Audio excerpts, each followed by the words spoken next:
Howdy, welcome back to the shop. I'm going to do a little quick tip.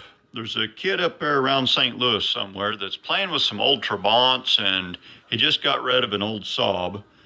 But anyway, he's on his Trabant. He's got some ground issues, and I would imagine that anything built in East Germany during communism would probably have issues. Anyway, I've got a couple techniques here that kind of help with ground issues. Oh, and by the way, if you're not already a subscriber, subscribe to my channel, then go subscribe to Aging Wheels. And it's aging, like getting old, wheels, like the things on the bus that go round and round. So anyway, this is just a piece of wire, and it's soldered down to a piece of sheet metal. That makes for a good ground, and I'm going to show you how to do that. Okay, so this is a die grinder, or a right angle grinder, air grinder, with a stripper pad on it. Everybody's got one of these. If you don't have one, sell the baby's formula and go buy this. This is ruby fluid.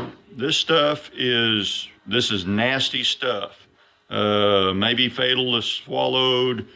Oh, don't even read that, it's nasty. Don't drink this, get it on your skin, or even take it into the state of California. It'll kill everybody in California, this one bottle. And this is 40-60, 40% tin, 60% lead, rosin core solder. Okay, the ruby fluid is the flux that makes the solder stick to the sheet metal. And we're going to be using just a cheapo crack addict butane torch.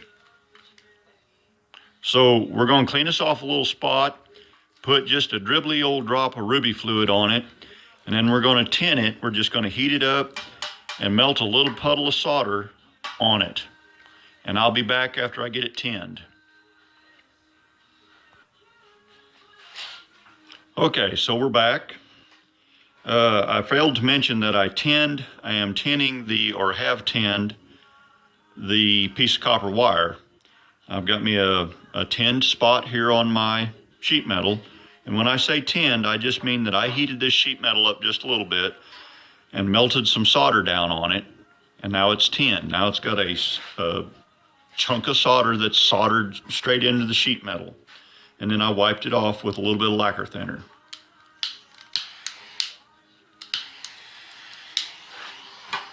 So we're just going to take this and we're just going to layer down right here. And we're going to warm everything up real quick. We don't want to stay on this forever. We just want to get it just hot enough to flow and get off of it. And then be still and don't wiggle. And that's really great to do if you're like me and shake like a dog passing peach pits. Okay, so we're stuck. I'm going to clean that up just a little bit. It's froze. You can see the color has changed. So that solder is frozen.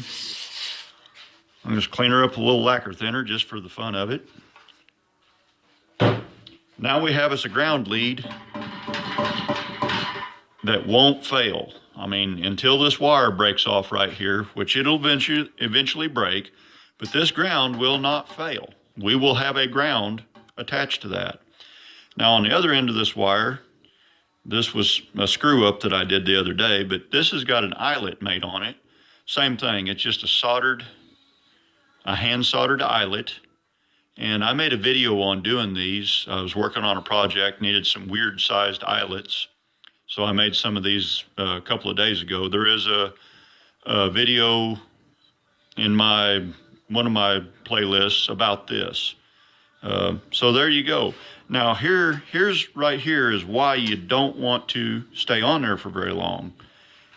Here's the back side of that. And you'll notice the paint's not gone, and this has got a sticker on it, and it just barely got the sticker hot enough to melt.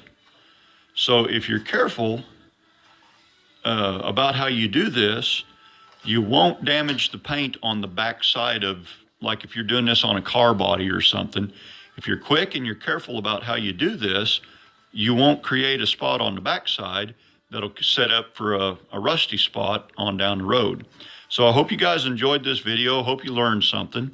Like, subscribe, share, go home, kiss your wife.